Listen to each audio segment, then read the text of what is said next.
and gentlemen, this is the Above the Bar podcast, a show about a middle-aged father, current events, and how these things affect my everyday life.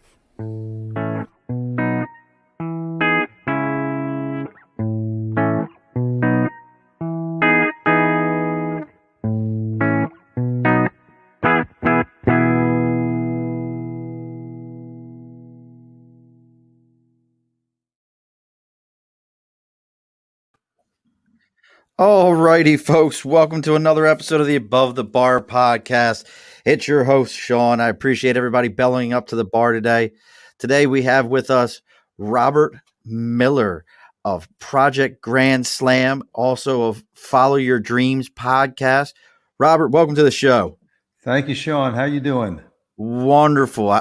Look, you're definitely a man who knows how to make an entrance here. Like, writing, I'm like, well, do I need to send him an email? Did he make it? Are we going to make it here? I made it just under the wire, huh? Just under the wire. And as we know at the beginning of the show, we got a new bottle of Telomar Dew, folks.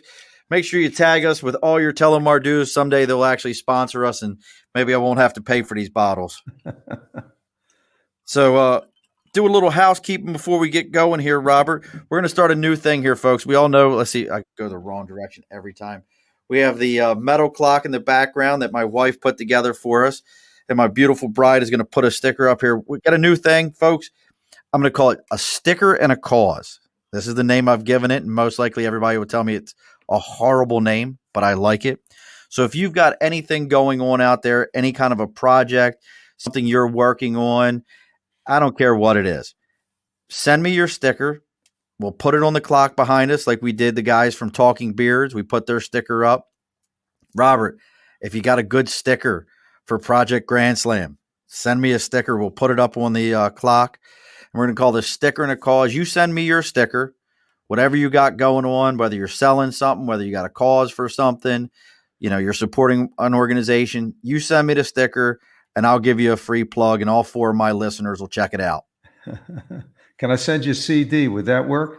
Well, maybe you could send me. Do they still make CDs? Yeah, they do. Not too many people buy them, but they still make them. Well, before we get into everything, you'll appreciate this story then, Robert. So I have a tattoo on my arm. Let me see which arm it's on. It's on this one. So this tattoo right here, the Cocapelli, and I don't know if you can read it. It says Rainmaker above it. Okay. So I love music. I'm lucky I can play a radio, like the old joke. I'm lucky I can play the radio, but I love music. So that tattoo is from my uncle, who was a Berkeley graduate, Really? Berkeley School of Music. Okay. Had an uncle. He was a phenomenal musician, Berkeley School of Music. He really, was way into it. And he was where you started. How old were you when you decided to get into rock and roll? When I started getting into rock and roll? Well, decided to become a rock star, I should say. Oh, well, I started playing rock and roll when I was about 12, but I didn't get to be a rock star till I was a lot older than that. Well, how old were you? I was in my 60s. So think about that, folks. That's why it's Follow Your Dream podcast. Robert was in his 60s and decided to follow his dreams. Yep. So my uncle's band, he was the bassist for a band out of Baltimore called Tom Wright and the Rainmakers. Okay. And and before that, they were Blind Dog Blues Band. And I still talk to Tom. Tom's still with us. My uncle passed away many moons ago.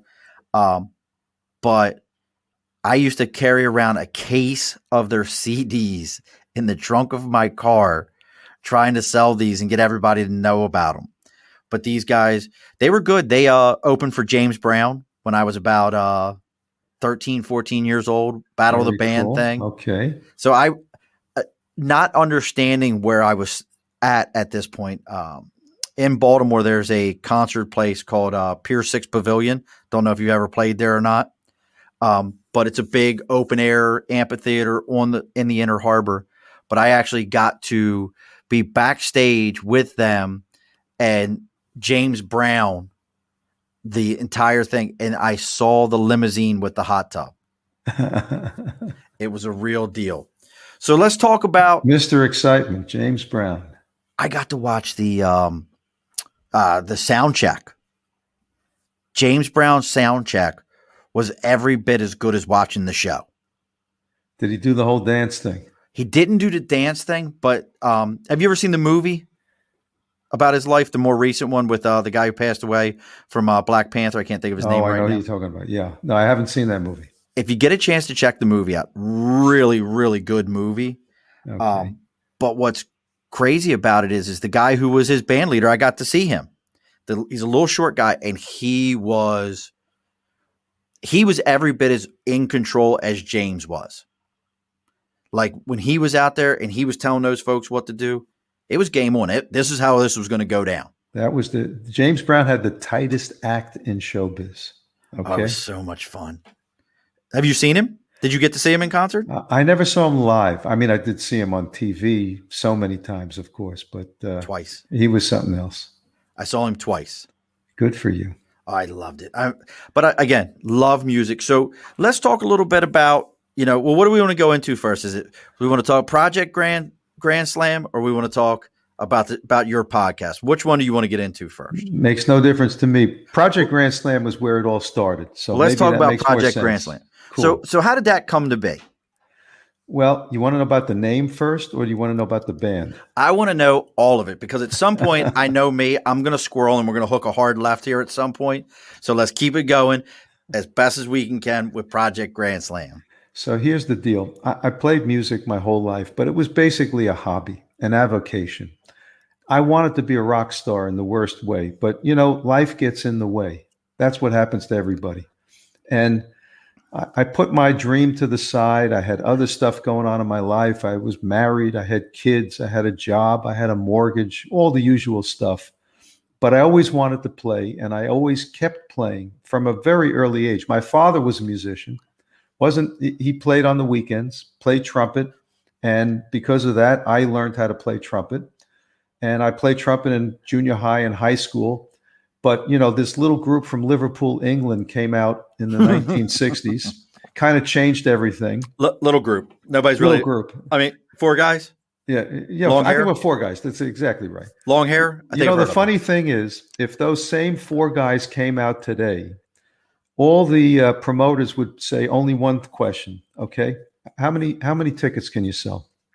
Not what kind of music do you play? Are you any good? Are you going to change the world? It's how many tickets can you sell?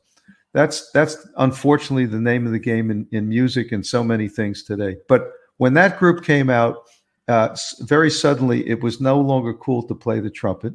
So I taught myself the guitar. And chicks don't drink trumpets?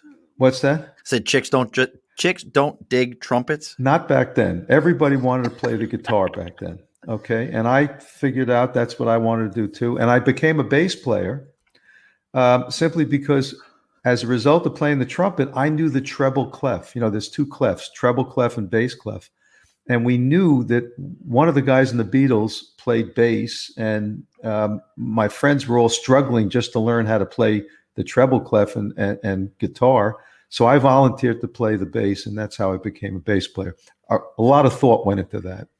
Anyway, I kept playing for years and years and years, but I wasn't really going anywhere. I wasn't doing anything. It was more like a hobby, that kind of thing. And then I finally made a decision. Again, when I turned 60, I said, okay, if I'm not going to do it now, when the heck am I going to do it? How much more time have I got to mess around with this? And I did 2 things. Number one, I formed a 1960s cover band called Side B. And if you're old enough, you can remember that records used to have a side A and a side B. And we just thought, what's that? My 11-year-old who likes to sneak down and play video games while I'm trying to podcast. This is my life, Robert, is they will not leave me be at any moment. Give me a record. So for those of you who don't know what a record is, this is a record. Isn't that sad? Take that record out. There you go. There's fun. The A side was the one that had all the hits on it. And the B side was the one that had all the interesting stuff on it. Okay. That's just the way it was. So we formed the side B. We played that music for a few years. And then I decided that I really wanted to do my own thing. And I formed this band called Project Grand Slam. So how did I get the name? I was a big fan of the James Bond movies. Did you Nice. used to see the James Bond movies, All of Sean? them. Okay. Love James Bond. Well, okay. Do you remember the movie Goldfinger? Absolutely. Okay. Goldfinger was all about the plot to steal the gold from Fort Knox. Okay. And in the movie, the plot to steal the gold was called Project Grand Slam. I did not know that. Well, I said, that's a very cool name for a band, because I didn't want to call it the Robert Miller Quartet or something like that. I said, I need a cool name. I said, Project Grand Slam. And I formed the band. And then about 6 months later, I watched the movie again. And guess what? I was wrong. So that isn't the real, it's not Project Grand. In the movie, the plot to steal the gold is called Operation Grand Slam. And I said to myself, oh no, what am I going to do now? I had already named the band. So I said, okay, first thing I'm going to do is I'm going to Google Operation Grand Slam. And then I find out that Operation Grand Slam was the nickname that somebody gave to this genocidal program in Africa where like thousands of people got killed. And I said, okay, that's a good reason not to name your band Operation Grand Slam. You don't want to name your band after a genocidal program. So I just kept Project Grand Slam. And everybody used to always thinks that, well, he must have named it after sports, Right. That's what I was thinking. Baseball, there's tennis and stuff like that. No, it had nothing to do with that. It was all the James Bond movie. And the nice thing was I put together a band. I actually took an ad out in Craigslist because I wanted to surround myself with a whole new group of people. I had the band from 2007, but in 2015, I decided I needed to restructure the band. So I took an ad out in Craigslist, and about 30 people came down. We did this in a rehearsal studio. And out of that, I was able to find the nucleus to form my band. And what I was looking for, because I was past 60 at the time. And I said, the last thing I want is to have just this old guy up on a stand, okay, surrounded by other old guys. I mean, nobody's going to care about us. I said, I wanted young people. I wanted that youth. I wanted that vitality, that energy that comes from young people. And in New York City, which is where I live, the city attracts so many people from so many places. So I was able to find a group of extremely talented, young, mainly foreign-born musicians. And that's how I came to form Project Grand Slam. And from there, it's just been one heck of a ride because I started writing music again. We started recording music again. Here we are 5 years down the road. I've got 10 albums that we've put out, and one of them was a Billboard #1. I've got over 4 million video views, over 1 million Spotify streams. We've got over 50,000 Facebook fans. We've played festivals and concerts around the world, and we've opened for acts like Edgar Winter and Blues Traveler, Boney James, Really? Mindy Abair. So I've been living La Vida Loca. Have you ever got up here to Saratoga Jazz Fest? I haven't been to the Saratoga Jazz Fest. No, not that far yet. But if you can get me in, I'll play the next time they have it. How's that? That's where I got to. So it's put on. Have you ever heard of Freihofer's bread? Sure. So Freihofer's is look, Stefan. We call Stefan sexual chocolate. He says that's awesome. It's never too late. How you get these guys, Murph? We will talk later, my brother. I will explain it all to you. But hey, yeah, Stefan, he offered me a lot of money. It was a lot of money. It was all the money I have in my pocket. So that's why this is going to be on the cheap. I love you, brother, man. Stefan used to be one of my old partners back in my CSX days. We used to go do a lot of eating together.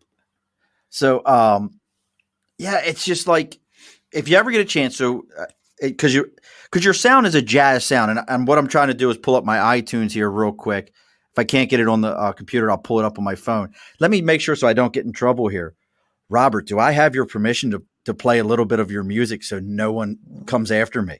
Let's see. Do I want to have your audience hear my music? Let me think about that. Yeah, I think we can do that. I think that'll work. That's okay. I Yeah. just wanted to make sure because I had it earlier, and we celebrated my oldest son's 25th birthday today, and I was That's playing it great.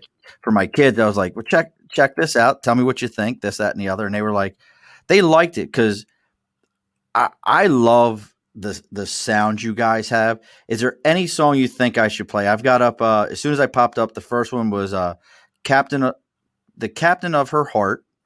Well, that's a little bit of an old one.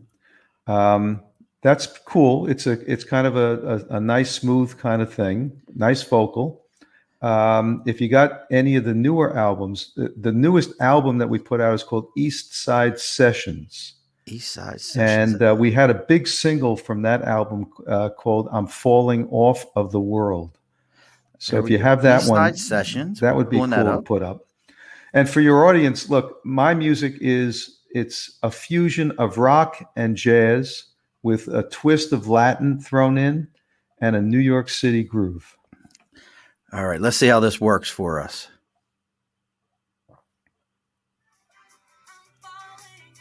Can you hear that? A little low. Turn it up. Here, we're going to swap this. So the computer, so I thought that the way I had it set up that it would come through my headphones. So we're going to swap it because that's what we do. We swap. So, and Jeanette is one. Jeanette, Jeanette is going to be your international guest today. Jeanette is originally from on the other side of the pond. One day, Jeanette, if I'm allowed, we'll have to have you come on and we can talk about the Royals because I'm so infatuated by this entire thing and there's no reason for it. And then I watched the whole thing with like Pierce Brosnan, is it Brosnan, whatever the heck his name is, like running away. And I laughed so hard at that today. I was like, this is amazing. All right, let's see if this is better. How's that sound? That's better. Yeah, hold it up near the mic. You got it.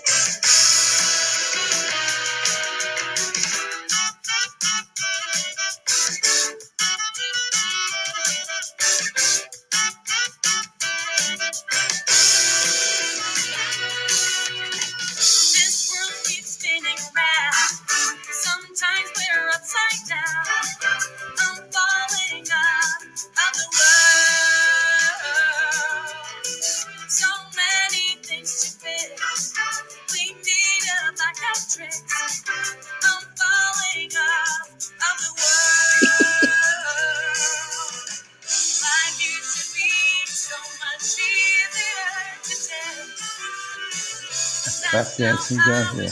That's my cousin Heather right there. So that'll give you a little taste there, folks, of you know what that reminds me of? Huh? You know, Phil Spector was that great producer from the 60s. So, you know, back then, everybody listened to music on little transistor radios.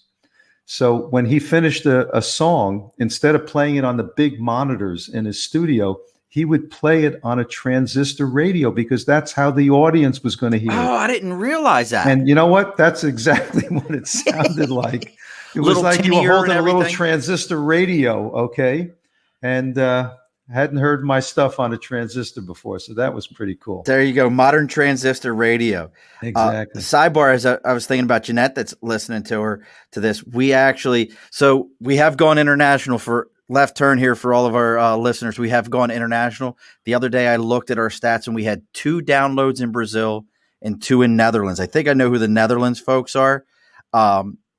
Transistor makes me feel so old. Come on, Jeanette. I know better than that. I see you every week, at least one day a week. There's no way that that's ever happened.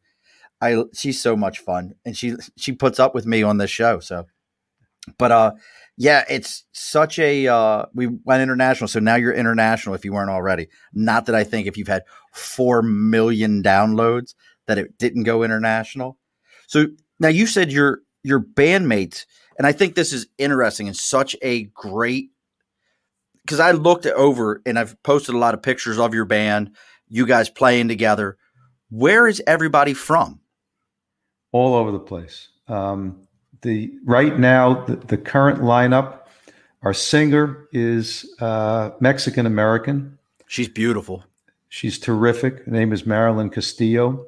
My drummer is from Puerto Rico. My guitar player is from Western Canada. I have two keyboard players, one from Venezuela and the other from Cuba by way of Italy. And my percussionist is also from Mexico. And my saxophone player is from a place called Dallas, Texas. Well, that's about as international as you get right there. Exactly. Now, do you pick on the saxophone player since your dad was a trumpet player, and you know how to play this instrument that's similar? Do you make sure he's on point? Listen, he's terrific. They're all terrific. They're fabulous musicians, and I love playing with these folks. And we've played, as you pointed out, we really have played kind of all over the world. My most favorite experience of all was we played a festival in Serbia 2 years ago. Really? And what for was that all like? of you out there that really know Serbia very well, you'll know that it's in Eastern Europe. And it was an amazing experience because, first of all, the festival was set inside a castle that was about 700 years old. So you walk across the moat, you go into the castle, and it's got all the castle grounds there. And they had two stages set up next to one another so that they had, one band playing on a stage while another band was setting up on the next stage. And here we are, we're playing in front of like 20,000 people in Serbia. And they're from Serbia and Bulgaria and all those surrounding countries. Almost none of them spoke English. Most of them, of course, had no idea who we were. But by the end of the set, we had a standing ovation. Nice. And we come down the stairs, and there's a whole line of people that want to, take our autograph and take pictures with us. It just shows you how international music is. It really is. They didn't need to know English. We didn't need to know their language. We just all got along. And we close our show. I like to do covers. Reimagined covers, I call them, of some of the great British invasion artists. So we close all the time with a song by Jimi Hendrix. It's our version of a Jimi Hendrix song called Fire. And I kind of figured that nobody in Serbia is going to really know that song. Well, I was totally wrong. They're all singing along to that song, okay? Just shows you again how international the whole thing is. Now hold on a sec. You said British invasion artist, but you're doing Jimi Hendrix. Well, he was the same era, Okay. I don't know if you know the story. He was He was bigger over there than he was here. He went there as before he was known. The guy that actually made him into Jimi Hendrix was this fellow named Chaz Chandler. Chaz Chandler was the bass player for a band called the Animals. I know the Remember Animals. the Animals? Absolutely. Eric Burden and the Animals. And then they brought him back to the United States, and he became Jimi Hendrix, and the rest is history. He was a fabulous player.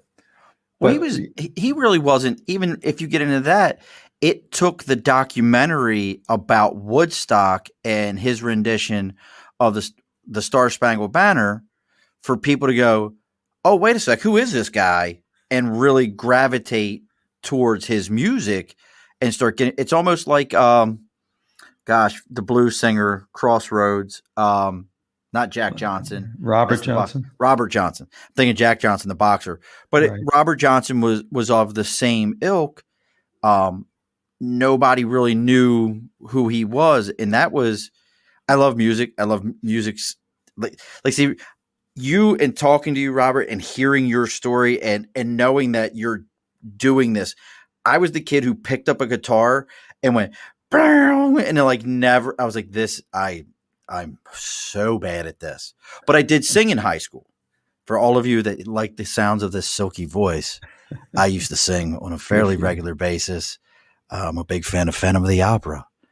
But I sang, so because I couldn't play an instrument, but it's just, I'm so impressed by it. So we've been doing this now. How many years have you been doing this now? Almost 8?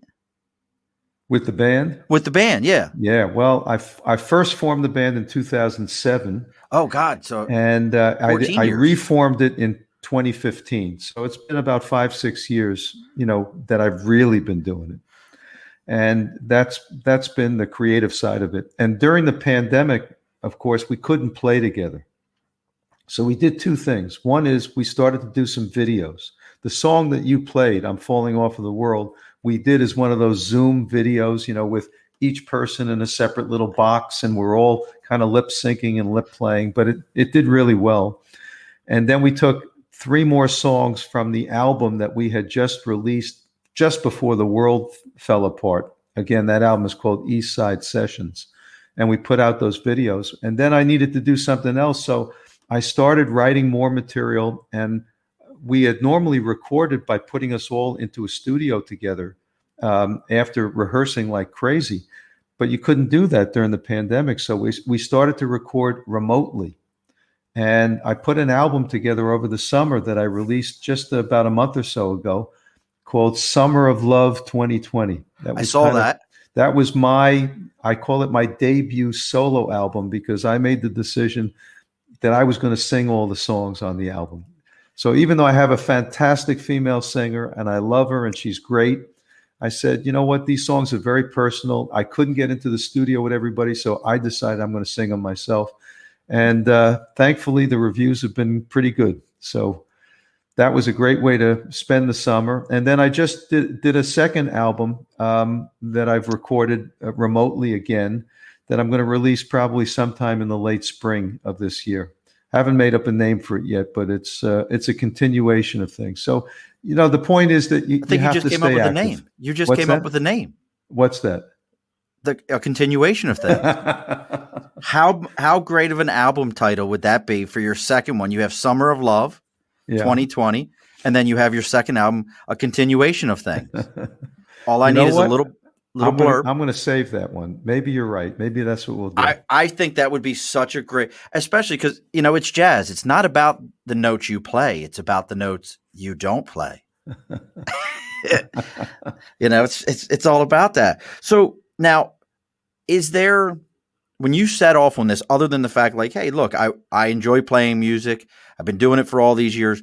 Was there ever a goal where you were like, when I start this, I'll know it's good to go because I've had 5 people listen to my album? Or was it like, hey, I'll know we've hit our right spot because I got a Grammy nomination? What is it? It was one of two things. Either I was going to get a call from Eric Clapton, or I was going to get a call from Ed Sullivan. If Ed Sullivan calls you, let's understand there's other things going on. There's a lot else. There's a lot else going on. There's some other things, and you might be listening to our other old guest, Patty from Ghost Adventures, and Patty may have channeled that for you and brought you Ed Sullivan. But you're right. That would be unusual. No, I didn't have a set goal. I didn't say, I have one target, and if I get to that target, that's it. I'm out of here.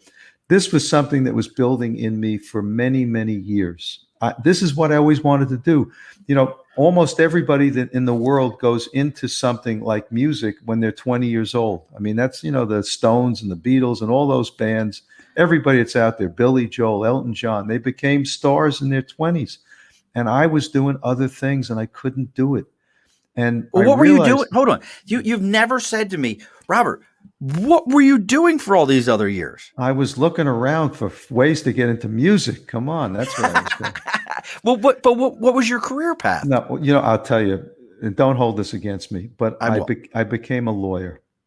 Look, there's nothing wrong with that. No, well, most people have some kind of joke or something that they make about lawyers, and most of them are true. But anyway, the thing is, I like that. No, the thing is, here's how it happened. When I graduated college, I had a degree in broadcasting. I was kind of doing what you were doing, but on the radio at the time. And I got myself a job at a public television station up in the Boston area. And I had what I thought was a great life. I was doing the public television station during the day, and I was playing music at night. There was only one problem. If I made $100 a week between the two, it was a lot. Ah, And I said, wait a minute, this is not a sustainable lifestyle. So a friend of mine, in a moment of severe weakness and depression, said to me, well, why don't you go to law school? And I said, well, why would I do that? And he said, well, you could do law during the day and you could play music at night. And being a stupid, 20-year-old, I said, yeah, that sounds good. Why not? And of course, it didn't work out that way at all. Okay. Because if you do something like being a lawyer, you're spending 24 hours a day doing that stuff. And the true story is that I stopped playing music for 15 years. just stopped. I couldn't do it. I was married. I had kids. I was a lawyer. I didn't love what I was doing. I wanted to play music, but how do you just stop in the middle of this? And 1 year turned into 2, into 5, and finally I was out of it for like 15 years and I was miserable about it. I said, wait a minute, this whole thing went the wrong way. How did this happen? And a couple of lucky things and unlucky things then occurred. The first lucky thing was somebody introduced me to what I call a musician's dating service. In New York City at the time, there used to be this outfit that musicians, like part-time musicians, would go down there. And if you said, I want to play Led Zeppelin's third album, second side, they would find like 3 other idiots that wanted to play the same album. And that's how I got back into music. Okay. I started going down to this place and I'd start to play, and then I was practicing and all of that. And that was great. And even from that, I actually recorded an album, and, it was cool. I was back into it and all of that. And then along the way, I had this really bad accident. I was riding my bicycle and I got hit by a van. And long story short, I wound up with a Oh, wait, broken neck. Life broke that your will neck. make you get onto a certain track more than a near-death experience. And that's what I had. I was just, Holy it was just shit. dumb luck that I survived the thing, because I could have easily either been dead or paralyzed, like a guy like Christopher Reeve, but it just didn't happen that way. And I said, okay, I'm obviously been put on this earth to do something else. And that's what, again, pushed me in the direction of finally saying, I got to find a way to do music the way I wanted to do it. And that was the prelude to this whole thing that I talked about earlier about Project Grand Slam. That's so amazing. So, I mean, we all hear about people, oh, I had a near death experience and I did this, that, or other. But I don't think I've ever met anyone who really could say, man, like I snapped my neck, van hit me. I have to change my path and go do something for me now that I want to do, not because, I got to put food on the table or I got to do this, that, or the other. I've got that part covered. That's incredible. It's like the pandemic in the sense that I think the pandemic has made everybody more in touch with their mortality. Because you know what? A lot of old people died, but so did young people. And people have gotten sick, and they've got the long hauler thing, where people are having these symptoms that are terrible, going on and on and on. Well, I had that in an earlier time. I broke my neck. I mean, I should be dead. I really should. My doctor, in fact, said to me, let me tell you how lucky you were. Your neck exploded on impact, but none of the shrapnel touched your cord. And that's the only reason I'm still talking to you. So Holy I said, shit. okay, if I'm that lucky, if it was that fortunate, or if it was the big person above, I need to do something. It's pointed me in a certain direction. And it's not a religious experience. It's more a realization that, hey, we only go around once in life. Wow. Robert, this is for you. No. That's what happens when you hit the wrong button. I was not meant to laugh at Robert first. It wasn't meant to be a laugh. It was supposed to be this. Robert, that is incredible. This is actually how it's led into the podcast for me, because I decided that I had a story that nobody else really had. I mean, how many people do you know that went into music full time when they were in their 60s and actually succeeded? I mean, it's a young person's game. Right.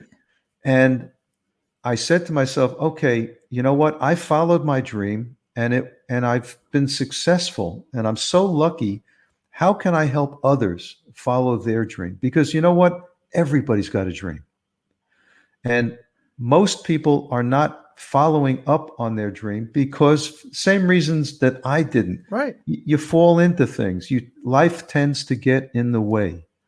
And you turn around and all of a sudden you're not doing what you thought you were going to do. And you're not happy, but you're kind of trapped and you want to do other things, but how do you do it? And there's so many hours in the day, and it's the same story that we all have. But I felt if I could start this podcast and I could talk with other people that have been successful, if I could come up with a methodology, I said to myself, all right, how did I do it? What was it that I did? It's not like I set out and I read a book and I said, this is how you're going to do it.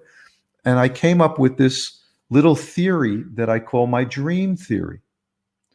May I tell you about it? Absolutely. Robert, you have me fully intrigued here right now because again, like I said, I mean, you are the epitome of that idea of, don't let your dreams disappear. Don't let them fall off. So what is your dream theory here? So I said, okay, I need to do this in a bite-sized manner so that people can understand what I'm talking about. So I used the word dream, DREAM. So the D, of course, stands for dream. Everybody has one. You may have forgotten what yours was, but I always believe that we think with our gut. And in your gut, you know exactly what it is that turns you on when you were younger, or that turns you on now, or that you always wanted to do. And it doesn't have to be as big as what I was doing. It could be, a new hobby. It could be a new business. It could be anything. But you need a dream. And the R stands, in my view, for realistic. What does that mean? Well, let's face it, not every dream is realistic. If I had decided when I was 60 years old that I wanted to be the next great, Major League Baseball pitcher, right? Unless I was Satchel Paige, that was not going to happen. Okay. And some might say, well, wait a minute, Miller, what made you think that it was realistic to go into music at that point in your life? And I said, well, I thought I could do it. So, and it turned out it was realistic, but you have to be somewhat realistic in your expectations. The E of dream, I think, is the most important thing. To me, it's execute. And by that, I mean, I think you need an action plan. Everything in life is benefited by having an action plan, a series of little baby steps. So when you decide you want to do something, it's one thing to just say, gee, I'd love to do something in my life. A wish without an action plan is nothing, okay? But with an action plan, you can actually resolve things and accomplish things. So I actually put together the first 5 or 10 steps that I thought I was going to need to take when I wanted to be in music. I wrote them down on a napkin. I was in a bar and I wrote it down on a napkin. And I said, okay, if I'm going to do this, what do I need? Well, I have to write some music. I have to get people in the band. I have to decide how I'm going to do this, where I'm going to do it, what makes sense. I had a plan. The A of dream is for adjust. And by that, I mean, there's no such plan in the world that's a straight line. Every plan is 1 step forward, 2 steps back, 3 steps sideways. I always like to quote Mike Tyson, the former heavyweight champ, when he was asked, do you have a plan of action when you go into the ring? He said, yeah, everybody's got a plan of action until they get hit in the face. So true. It is a fact. Listen, life is such that we all face hurdles. We all face obstacles. And the point is that if you've made a decision to go for it, you can't let those hurdles, those obstacles get in the way. There's always a way around them or over them or something you can do to get, further down the path of what you want. And the last part of it is M, measure. By that, I mean, every dream, no matter what the dream is, big, small, or indifferent, there are measurements to say, are you successful? I knew what I needed to do in music. If I started playing music to crowds and everybody was booing us and walking out, I would be getting kind of a measurement from the crowd. Right. I guess this isn't my best working. way to do it. And you know what? Every dream will have different forms of measurement. And by the way, it doesn't mean that if you're not successful in your dream that you're a failure. Because in my mind, it's all about the journey. It's all about the decision to go for it. And I said to myself, I didn't want to look back on my life and say, why didn't I ever try? You need to try. You need to give it a shot. If you do, you know what you get from that, Sean? You get happiness and inner contentment and satisfaction. Even if at the end of the day, it doesn't work out, you're a success because you feel like you're a success. That's my message. Robert, this is episode 42. And you know what 42 is? Let's see if Jeanette's still listening. She'll tell us what 42, but do you know what 42 is? Well, I was going to say it was Jackie Robinson's number. It is Jackie Robinson's number. But if you ever paid attention to the Hitchhiker's Guide to the Galaxy, and at the beginning of it, they talk about the meaning of life. And the computer goes for all these millions of years. And they come up with number 42 as the meaning of their look. This is why I love her. It's the meaning of life. Episode 42. And you just answered it all for all of us. I have to tell you, I even created a banner while you were talking. Thank you, Jeanette. I knew you'd know what 42 was. It's a very English thing. But I put this right up as soon as you said it. A wish without an action plan is nothing. That is, folks, if you never take anything from another one of my shows and my silliness and the stuff we've done in the past, Robert, that is probably one of the most profound things I've heard in, I couldn't tell you how long, but just that statement, a wish without an action plan is nothing. And folks, you've said so many things here, and what COVID has kind of taught us, folks. I talked about it last week. We just got off of COVID protocols at my house at the end of February. My wife had it. I had it, and we didn't have it that bad. My wife had a little bit more of a touch than I did, but we didn't have it super bad. But I've known people that, like you said, the residuals. But without COVID, I'm not on episode 42. I'm not, because it caused my my work schedule to change. It caused me to change up my plans. I'm home more often. I'm kind of twiddling my thumbs a little bit. And my wife was the one. She was like, you like this stuff. You enjoy this. I listen to podcasts. I have the Podfather. We're on the Earplug Network. He brought me onto his network. It's a good friend of mine. And we talked about it. And here I am 40 some episodes into it. And I know I'm kind of talking about myself, but you really nailed that on the head. And so many of us are told, and I've caught myself. It's funny. God, I'm just thinking about it. I've caught myself, and you may have even done it as a parent. How many kids do you have, Robert? If you don't mind me. So you have 2. I have way more than that. But I got some grandkids too, so we'll throw those in. I have 8 children between my wife and I, and we have 3 grandchildren. Good for you. And then we'll be bringing Rick's. Hey, sidebar. Rick's coming back next week. Richard Cranium will be back next week. His plans have changed, and we want to say happy birth to Bryce Lee Webb. He named him Bryce after number 1 on Star Trek. You there? Did I lose you? I lost him. Look at that. Are you frozen? No, nope. I'm here. Don't worry. I thought I lost you there for a second. No. But it's just all the stuff you're talking about. I've said to my children, why are you going to do that? It doesn't make any money. You're not going to have no money in your pocket if you go and do that. And I'm just listening to you. I've really, not even realizing it, I've told my children not to follow their dreams of what they want to do, what they think is going to be good for them. Because in my mind, life has gotten in the way of me already. and what I need to do and the bills I need to pay, and telling them, don't follow your dreams because you got to pay bills. I And I think just, we all go through that. Okay. We tell ourselves any number of reasons and rationales why we shouldn't do things. And we justify not doing things in that fashion. And at the end of the day, what is it that gives us the most pleasure? It's not only following a dream, but it's following your passion. Okay.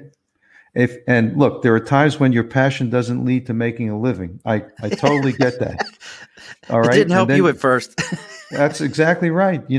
Sometimes you got to put your passion aside, or you have to develop something else that'll pay the bills. But I keep saying you get to a point in life, it's not when you're 20 or you're 30, but it's sometime after you get past 50 where you finally realize, wait a minute, I'm only going around once. And if I don't do what I wanted to do now, when am I going to do it? And Jeanette is saying life is short, and she's right. It's true. And something like COVID, again, hits you right over the head how short life is and how we're never guaranteed tomorrow. Right? Brother, I'm with you. All those people that passed away, I feel so terrible for them. None of them thought they were going to pass away from a virus. None of them thought this was going to happen to them. They didn't plan for this. It just happened. Okay, life throws you curveballs, throws you lemons. And you just have to say to yourself, what's important to me and what do I want to do with the time that I've got? And how do I help the people around me? So I play music, and I now have this podcast, and I look at them as kind of two sides of the same coin because they're both creative exercises. What you're doing is creative, and what I'm trying to do in my podcast is creative, and they're both uplifting. And that's what I want to do. That's awesome, brother. Like, look, I'll hit the right button.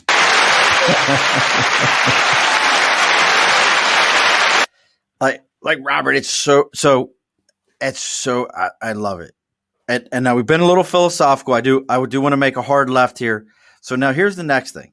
What is for you and for your band? Now I will tell you, I want to see you at Saratoga, at Jazz Fest in Saratoga. I think that would be so often. And it's really a little bit of selfish because if you come to Jazz Fest in Saratoga, you'll probably make me the coolest guy in the neighborhood because then I'll ask you for tickets and see if you can get us backstage. And my wife will like love the entire fact of it. And she's listening right now. So she knows that like I'm already pitching this entire thing. So just know that that's out there. I'm throwing that out there. That sounds good. But well, listen, I can get you halfway there, and I get your wife halfway there. Look, wait a second. Wait, hold on, Robert. Like, wait a sec. Did you just say only my wife can come backstage? Exactly. Come on, I want to have some fun here. I mean, you're okay, but your wife has got to be spectacular. Oh, my wife is a beautiful woman. Look, let's see if we can. She made a comment because she called you a walking miracle. There she is in that little tiny picture. Hey, April. Standing next to my schlubness right there. But so for shows to play, and I know, look, playing the Grammys for probably every musician, I don't care if you played a kazoo, playing the Grammys would be the pinnacle at that point, or playing like an entire sold out stadium. But for yourself and in the industry of music that you're in, she says hello, Robert. Hey. Look, you guys can't have your own sidebar entire conversation as my show. Stop trying to steal my show. Sean, will you shut up, please? April, I want you backstage with me, April. What would be like, is there for you, so you've gotten this far, the millions of downloads, all those kind of things. Is there like, hey, I really want to play Carnegie Hall, or since you are in Albany or in New York, I want to play the Egg. You know, is there a place that you want to play, or like, hey, I would love to have, like, because of the type of music you do, I would love to have Sade sing with us. I'm a big Sade fan. I feel like if between Barry White, Marvin Gaye, or Sade, somebody can't love you, you just aren't lovable. That's probably true. Look, I don't have a specific place or goal. I love to play live and I love to play festivals and concerts, and I'm waiting for the world to come back. We do have one gig on the horizon that's now been confirmed, Where's that? and it's not in Saratoga, but it's not that far away. It's in Bethlehem, Pennsylvania. I know it well. Music Fest. I know. We're, I know we're, that. we're playing Music Fest. We've played there twice before, and we're playing again on June 27th. June 27th, June Music Fest in 27th, Bethlehem. it's a Sunday, and I want to see April and you if you have to come. And I'm going to have you backstage, and I'm going to have the whole thing that you just talked about, but we're going to do it at this time in Bethlehem. How's that? It sounds like a plan. I'll have my shot by then. She'll have her shot. We'll be able to be around other human beings. I think it's all going to be social distancing. I'm not sure exactly how they're doing it, but they called me up not too long ago and they said the thing is actually going to be on this year. And we found a date when everybody can do it. So I'm excited because we haven't played a live gig in over a year. And that's for a musician, that's, it's like pulling your intestines out or something. I mean, it's awful. But this gives me something to focus on. And I've got the band all, revved up for this. And we're going to, go back into the rehearsal studio at some point and get really ready for this. Although I kind of feel like as soon as we start playing together again, it'll just, come out the way it's supposed to come out. Like it's the bicycle. That's exactly right. You just don't forget. And these are such great musicians. But really and truly, I'd love to have you and your wife and maybe some other people from your audience here get in touch with me, and we'll get them some tickets, and we'll get you set up, and we'll have you at Music Fest. And it's a beautiful setting. I don't know if you remember it, but it's the stage is set against the backdrop of these old abandoned steel mills. And it's an awesome thing. So you see these steel stacks going up 50 feet in the air, and it's a beautiful, beautiful setting. So for those of you who don't know where Bethlehem, Pennsylvania is, it's eastern Pennsylvania, near Allentown, like the song, which was actually not really about Allentown. It was about Scranton, but Scranton doesn't sound as good as Allentown in that song. But Bethlehem was Bethlehem Steel. It was the steel industry. And now it's casinos, and you can do walk-arounds and buy, because they've redone it and made it safe to go inside of it. Some of the guys I work with are big rail fans, and it's an amazing place. But when I was in the Marine Corps and I was in charge of a recruiting station, the first ever recruiting station I was in charge of was the Allentown station, and I was responsible for Bethlehem.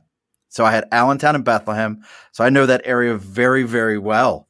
That is amazing. And Music Fest was a show we used to do, and we would set up like a pull-up challenge and all kinds of stuff over there. That's cool. Incredible. Yep. So we're on for that. Well, we will absolutely talk. Sorry for looking away for a moment. One of my random cats decided to tap me on the leg and be like, "Dad, what about us going to Music Fest? You're not coming." Bring the cat too. No problem. No, he's sitting at the end of the bar now with his back to me like, "What? I can't go." This is my life, folks. The animals, the children, everything that comes around. So Robert, we're going to get ready to kind of put a bow on this thing here in a moment. But I have to tell you, this is probably, like I said, episode 42. I'm going to call this one the meaning of life with Robert Miller and the Project Grand Slam, because you definitely informed us. You definitely educated us.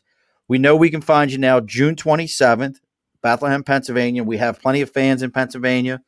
We have people down there in New York. It's not a far drive from where I'm at. I think Bethlehem from Albany area where we're at is probably right about 3 hours or so at the most, because you're just going to go down and hook a right on 287 and keep heading on out.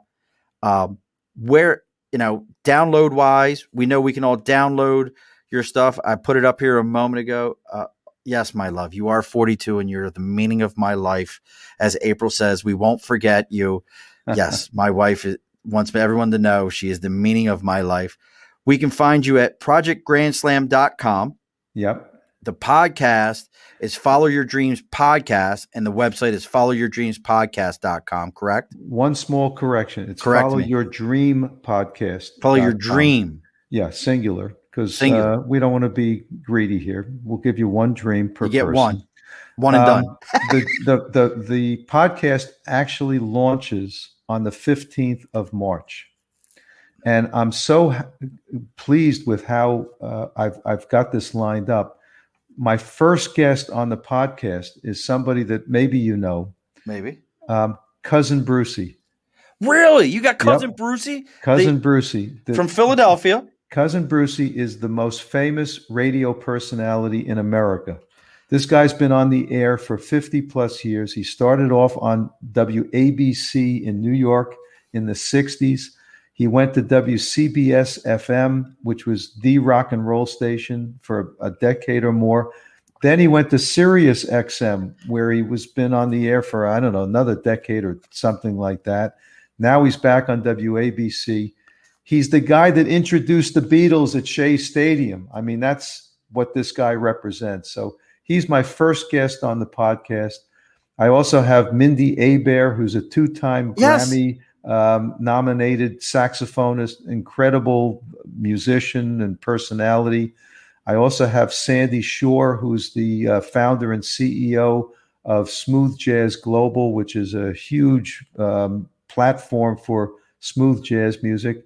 And a buddy of mine from college named George Schweitzer, who for 30 years was the head of marketing at CBS, and tells a story about how broadcasting has just changed tremendously over the past 30, 40 years. So it's a nice slate of people that are coming out. And as I said, the podcast launches on the 15th of March, and would love to have as many of your people as possible come and listen and subscribe and all of that stuff. And anyway, that's what's happening with my life. 15 March, go check it out. That is all. You got Cousin Brucey. like that's like, you know, I can remember Wolfman Jack. That's right. You know, He's you're at the same level. You're on that level of folks that, you know, were a national icon for radio broadcasts when it was all terrestrial. They were some of the first folks to ever be syndicated and to go global. But that's so cool. Like, that's one of those ones, like, you got, like, I know who Cousin Brucey is. That's so awesome. And there was a time when there were 3 rock and roll stations on the AM dial in New York. You had Bruce on WABC. You had Murray the K. I don't know if your audience knows him.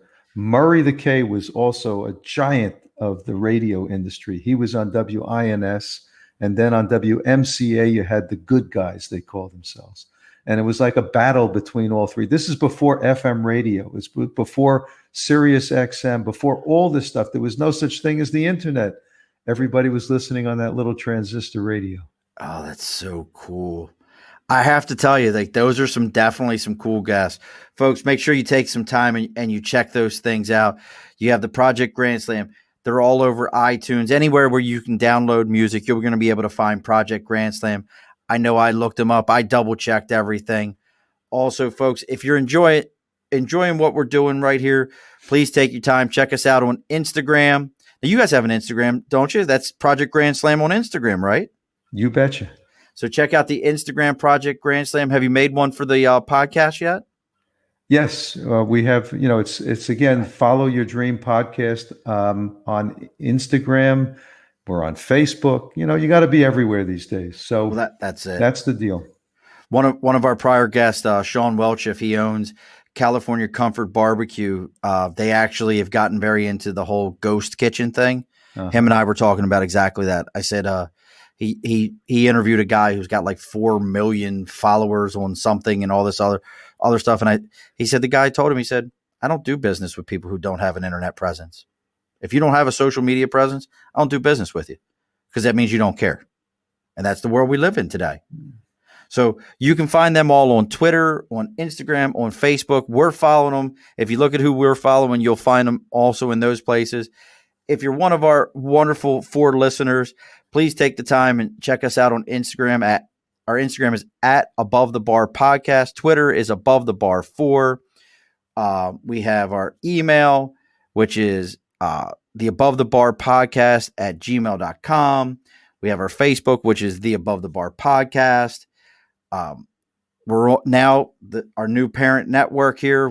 We've networked ourselves with the Podfather. You definitely can check us out on Earplug Network. This show will be up. You have the Daily Show with DW. You have Grindhouse. You have RSRG. You can go figure that out once you listen to them, what each of those letters mean. We have all those shows. Please take the time. Make sure you check those out. And we have our new mantra here, which is a wish without an action plan is nothing. Keep that in mind, folks. You got to take the time. You got to figure out what's going to matter to you. And then the last thing is where none of you spend any money whatsoever, and only I spend all the money here, which is our TeePublic site. Take the time. If you go on TeePublic, I'll keep throwing this out here.